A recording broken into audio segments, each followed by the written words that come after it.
앞에 서문이랑 1장을 읽으면은 누스바움이 왜 2장에서 이런 얘기를 하는지 더 이해가 쉬울 것 같아서 조금 늦게 오늘 낮에 드리긴 했지만 요약발제 서문과 1장 내용을 간단히 정리해서 드렸어요. 그래서 더 궁금하신 분들은 이 발제문이나 아니면은 책의 원문을 또 확인해 보셔도 좋을 것 같은데요. 발제가 너무 길면 선생님들 말씀을 많이 못 들으니까 서문이랑 1장 내용은 간추려서 간단히 말씀을 드릴게요. 그래서 누스밤이 하고 싶은 문제의식은 이거였던 것 같아요. 1인당 경제 성장률, GDP라는 이제 발제문을 시작하겠습니다. 그 말씀 안 드렸네요. 일단 그 GDP라는 것이 실제 사람들의 삶의 질 향상에 절대 도움이 안 되고 오히려 방해만 되게 한다. 왜냐면은 GDP를 지표 삼으면 삶의 질보다 경제 성장을 더 중심에 두기 때문에 이거에 대한 대안이 필요한데 그것이 이제 역량 접근법이라는 것이죠. 그래서 역량 접근법은 실제로 사람들이 무엇을 하고 무엇이 될 수 있는지 어떤 실질적 기회를 누릴 수 있는지를 질문하고 거기서부터 정치를 시작해 나가는 그런 패러다임입니다. 그래서 이러한 문제의식을 가지고 누스밤이 이 문제의식을 잘 이해할 수 있게 인도 구자라트주에 사는 아담한 체격의 30대 초반 여성인 바산티의 사례를 예시로 들어요. 소개를 해줘요. 그래서 바산티는 일단은 기혼 여성인데 남편이 술과 도박에 중독되어 있고 계속 가정폭력을 경험하고 있는 상황이에요. 그리고 이 남편이 돈이 별로 없으니까 그 주정부에서 하는 산하 제한 정책 중에 정관 수술을 하면 보조금을 주는 게 있어서 그 장려금을 타기 위해서 정관 수술을 했고 그래서 바산티는 자신에게 힘이 되어주거나 어떤 의미를 지닐 수 있는 자녀를 낳을 수 있는 그런 권리를 박탈당한 상황입니다. 그래서 이런 상황에서 바산티가 남편이랑 운이 좋게 이혼을 했는데 그러면 보통 이곳에서는 뭔가 길거리로 내몰리거나 좀 어려운 상황이 되는데 또 운이 좋게 원가족으로 돌아가고 그 와중에서 세와라는 여성 단체를 만나서 다시 뭐 교육을 받고 역량 강화도 해서 우정도 만들고 뭐 경제적 자립도 하고 사회 운동도 하는 그런 삶의 변화를 맞이하게 돼요. 근데 누스밤이 생각했을 때 이런 바산티의 삶의 여러 맥락을 GDP는 전혀 설명을 해줄 수가 없다는 거죠.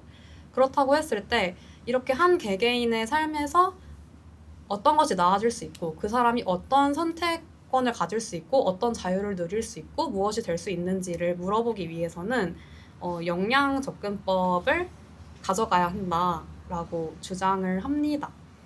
그래서 이 페이지 맨 마지막 문단의 중반부를 보시면은 바산티의 더 좋은 삶, 바산티가 바람직하다고 생각한 삶을 위해서 문제를 삼아야 하려면은 역량 접근법을 가져가야 되고 특히 또 누스밤은 공공정책을 중요하게 생각하는 사람이라서 공공정책이 거기에 기여할 수 있는 어떤 조건들을 마련해야 한다는 문제의식으로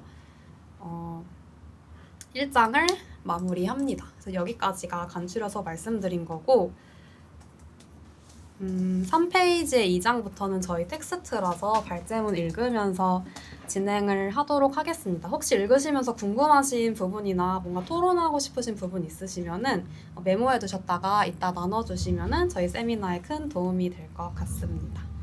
그러면은 읽어보겠고요. 옆에 괄호 옆에 숫자는 페이지 수입니다. 역량 접근법 또는 역량들 접근법은 삶의 질을 비교, 평가하고 사회 정의를 이론화하기 위해서 아마티아 센과 마사 누스밤이 고안해낸 개념입니다. 누스밤은 역량을 복수형으로 사용하는데 삶의 질을 구성하는 요소들이 여러 가지고 또 질적 차이가 있다는 점을 강조하기 위해서입니다.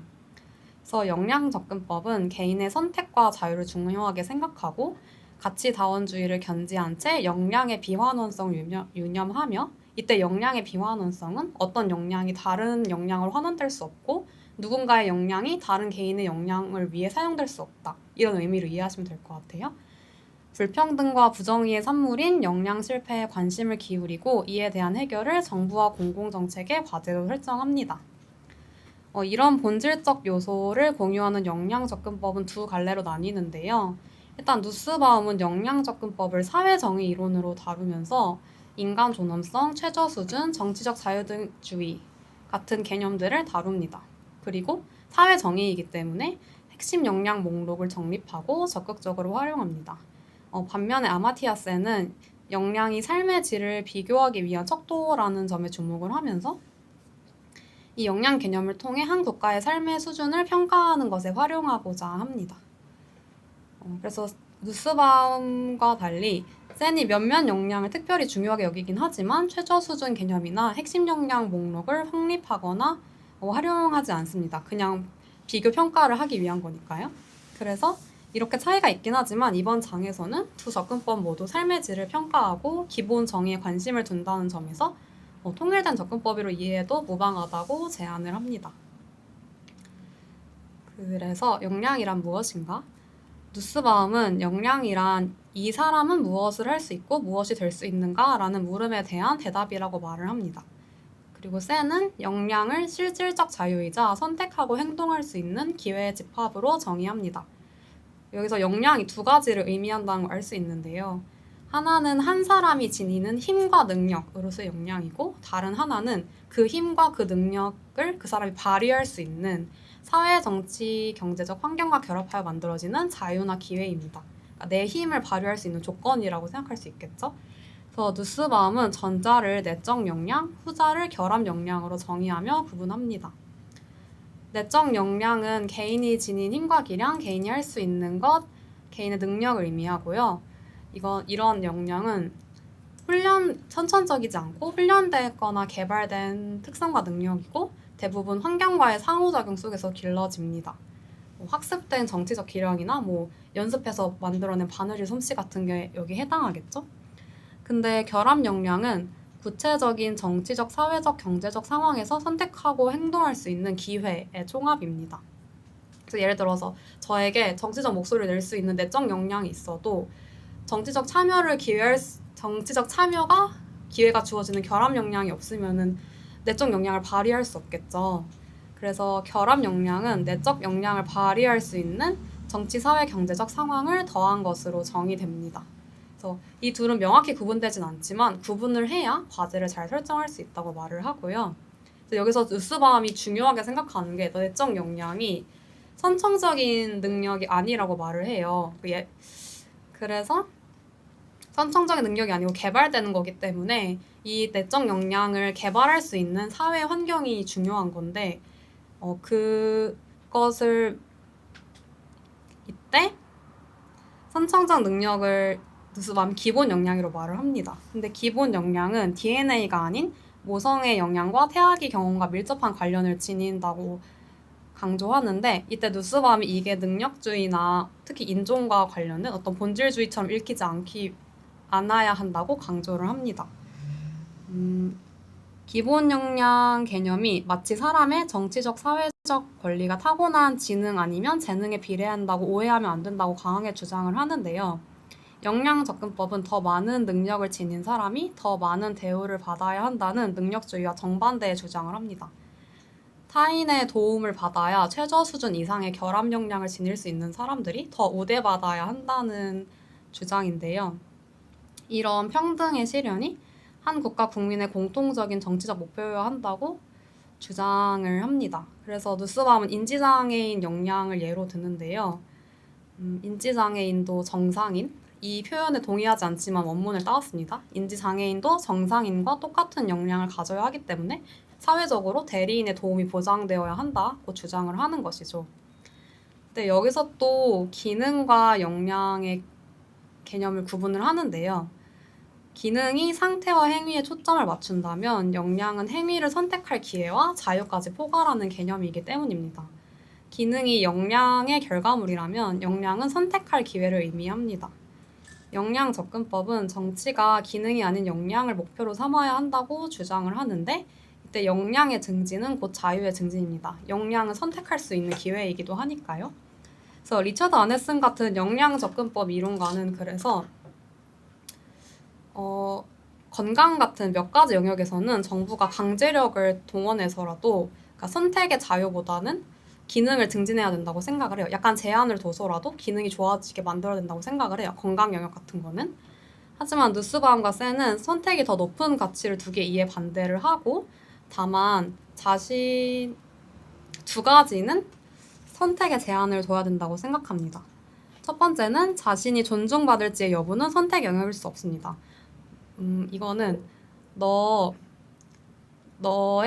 예를 들어 너의 성별에 의해서 존중받을래 말래는 그 사람에게 선택권을 주는 것이 용납이 안 된다. 무조건 존중받을 수 있게 만들어야 한다, 정부가. 그런 뜻이고, 두 번째는 어떤 행위가 역량의 일부나 전체를 파괴할 수 있을 경우 그 행위를 선택할 권리를 제한해야 한다. 장기 판매나 마약이 이에 해당합니다. 근데 이렇게 여러 역량 사이의 중요성을 나눌 수 있다는 것 자체가 역량 접근법에서 어떤 역량이 가장 중요한가라는 질문이 중대하게 다뤄진다는 것을 시사합니다. 근데 이런 가치 판단이 담긴 물음을 핵심으로 삼는다는 게 역량 접근법의 장점인데요. 역량 접근법은 인간이 지닐 수 있는 여러 역량 중 정말 중요하고 그렇기 때문에 공동체가 그것을 위해 노력해야 하는 역량이 뭔지 질문을 합니다. 물구나무를 설 수 있는 역량보다 일고 설 수 있는 역량이 더 중요하겠죠? 그래서 어떤 역량이 정말 중요하고 우리가 그걸 위해 노력해야 되냐라는 질문을 통해서 질문에 대답하기 위해서 마사 누스바움이 10대 핵심 역량을 또 고안을 하는데요. 앞에 문단을 네. 그래서 밑에 1, 2, 3, 4, 5, 6, 7, 8, 9, 10 간단히 그 세 개 순서에 따라 정리를 해봤습니다. 먼저 생명, 평균 수명을 누리며 너무 이른 나이에 죽거나 수명이 줄어들면 안 된다. 신체 건강, 적절한 영양, 적합한 주거 공간이 보장된 상태에서 양호한 공간을 누릴 수 있어야 되고 재생산 권리도 여기 포함되고요. 신체 보전, 자유롭게 이동할 수 있어야 하고 폭력에서 보호받을 수 있어야 하고 성적 만족을 누릴 수 있어야 하고 재생산 권리가 보장되어야 한다. 4번 감각, 상상, 사고, 감각기관 활용할 수 있어야 되고 상상하고 사고하고 추론할 줄 알아야 한다. 이것을 위해서 이러한 역량을 개발하기 위해 기초 수준의 교육과 훈련이 보장돼야 하고 종교적, 예술적 감수성을 향유할 수 있고 정치적, 미적, 종교적 표현의 자유를 누리고 지성을 확인할 수 있고 즐거운 경험을 하고 또 고통을 피할 수 있어야 한다. 감정, 주변 사람이나 사물에 애착을 느끼고 자신을 사랑하고 보살피는 사람을 사랑하거나 그런 사람이 없음을 슬퍼할 수 있어야 한다. 많은 감정을 느낄 수 있어야 하고 공포와 불안으로 인해 감정 발달이 방해받지 않아야 한다. 실천 이성, 선관념을 형성하고 삶의 계획을 비판적으로 성찰할 수 있어야 된다. 관계, 다른 사람과의 존중을 기반으로 상호작용할 수 있어야 하고 타인의 처지를 상상할 수 있어야 하고 자존감의 사회적 토대가 마련되어야 한다. 또 정체성과 상황에 대한 차별이 없어야 한다. 인간 이외의 종은 동식물 등 자연세계에 존재하는 모든 것에 관심을 기울이고 관계에 맺을 줄 알아야 한다. 놀이, 웃고 놀 줄 알아야 되고 여가 즐길 수 있어야 하고 환경 통제, 정치에 참여하고 재산을 소유할 수 있어야 된다. 근데 이때 중요한 게 앞에 역량의 비완원성에서 말씀드린 것처럼 역량은 개인의 것이기 때문에 한 개인을 다른 개인이나 전체 역량을 위한 수단으로 이용해서는 안 되고 또 각 목록이 어느 하나로 환원될 수 없다고 강조를 합니다.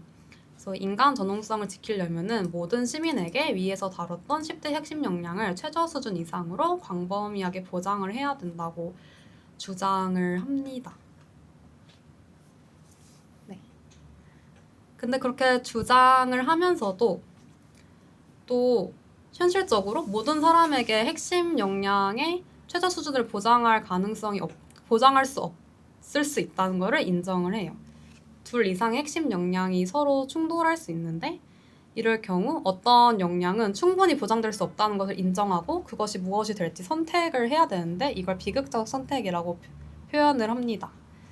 이때 표준적인 비용 편익 분석, 다시 말해 경제적 관점으로만 하는 분석은 이런 상황을 제대로 파악할 수 없고 다른 기준으로 순위를 매겨야 하는데요. 그 기준은 이렇습니다. 비극적 선택을 해야 하는 상황에 마주했을 때 어떤 선택이 미래의 모든 핵심 역량이 다 실현되게 할 수 있을지 물어야 합니다. 이러한 질문에서 핵심 역량을 올바르게 작성하고 역량의 최저 수준을 합리적으로 정하면 문제에 대한 현실적인 대안을 찾아낼 수 있습니다. 예를 들어서 아이를 노동 현장 대신에 학교에 보내면 경제적으로 어려워지는 상황일 경우에 두 가지 역량이 충돌을 하겠죠? 이때 어느 하나를 포기하는 게 아니라 수업 시간을 유연화하고 학교에서 고영양의 점심 식사를 제공함으로써 이런 문제를 해결할 수 있습니다. 이렇게 지금 당장 완벽하게 영양의 최저 수준을 보장할 수 없더라도 거기에 더 가까이 다가갈 수 있는 방법을 모색할 도구가 영양 접근법입니다. 그래서 비극적 선택을 할 때 고려할 수 있는 요소 중 하나는 영양들의 관계인데요. 10대 핵심 영양들이 서로를 뒷받침을 해주는데 특히 관계 영양과 실천 이성 영양의 경우에는 다른 영양을 체계화하고 다른 영양으로 녹아 들어간다는 점에서 독특한 구조적 역할을 합니다. 실천 이성 영양은 개인이 자기 의지에 따라서 선택하고 행동할 수 있게 한다는 점에서 관계 영양은 개인이 사회적 존재로서 존중받을 수 있게 한다는 점에서 중요하고 이 두 영양은 개인이 가진 다른 핵심 영양들을 조직화하고 체계화합니다. 해서 거의 다 왔습니다. 영양의 최저 수준. 누스바움은 위에서 계속 설명했던 그 10대 핵심 영양 목록에서 최저 수준 개념이 필요하지만 이것을 보장하는 게 이걸 보장하는 게 다가 아니다. 사회정의 일부이고 단지 필요 조건일 뿐이라고 강조를 합니다. 그래서 영양 접근법이 최저 수준을 넘는 불평등을 어떻게 다 처리해야 될지에 다루지 않기 때문에 사회정의는 핵심 영양의 최저 수준 보장보다 더 많은 것을 요구해야 한다. 그러니까 이것은 시작이지 이것이 달성됐다고 사회정의가 끝이 아니다. 이렇게 주장을 또 강하게 하고 있고요. 마지막으로 누스밤이 2장을 마무리하면서 울프와 드샬리트에 져서 사회적 약자에서 다룬 영양 접근법에 관한 3가지 개념을 소개하면서 2장을 마무리하는데요. 첫 번째 개념은 영양 보장입니다. 울프랑 드샬리트는 공공정책이 개인에게 지금 당장 영양을 제공할 뿐 아니라 미래에도 영양을 지닐 수 있도록 보장해야 한다고 주장합니다. 그리고 또 다른 개념은 생산적 기능과 유해한 약점인데 이게 또 중요한 개념이란 생각이 들었어요. 생산적 기능은 다른 영양의 수준을 끌어올리는 역할을 하는 영양입니다. 그래서 관계 영양이 그 예시인데 상황에 따라서 어떤 기능이 생산적 기능인지는 달라질 수 있습니다. 이와 반대로 유해한 약점은 영양을 뺏겨서 삶의 여러 영역에 악영향을 받는 것입니다.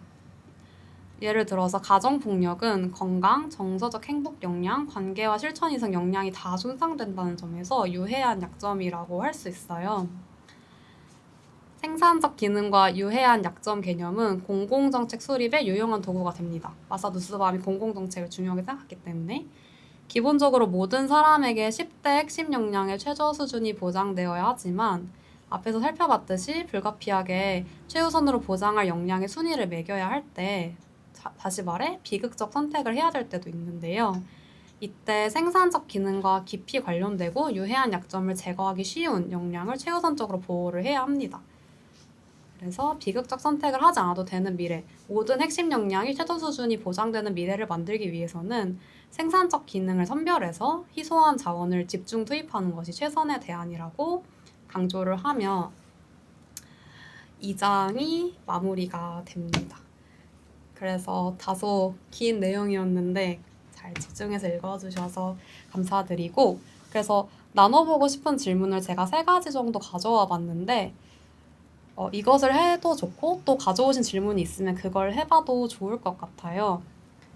일단은 누스바움이 제시한 10대 핵심 역량 중 그러니까 나에게 비춰봤을 때 충분하다고 혹은 부족하다고 여겨지는 역량이 있는지 궁금하고, 아니면 나의 두 번째로 내적 역량이 있는데 난 할 수 있는데 이 사회가 나에게 결합 역량을 제공하지 못해서 하지 못했던 일들이 있는지 또 나눠보면 좋을 것 같고요. 저는 10대 핵심 역량 읽으면서 좀 우리 사회에서 이게 보장되지 않는 사람들이 많이 떠올랐던 것 같아요. 그래서 혹시 떠올랐던 사람들이 있다면은 같이 이야기 나눠보면 좋을 것 같습니다. 네. 일단 발제는 여기서 마무리하겠습니다.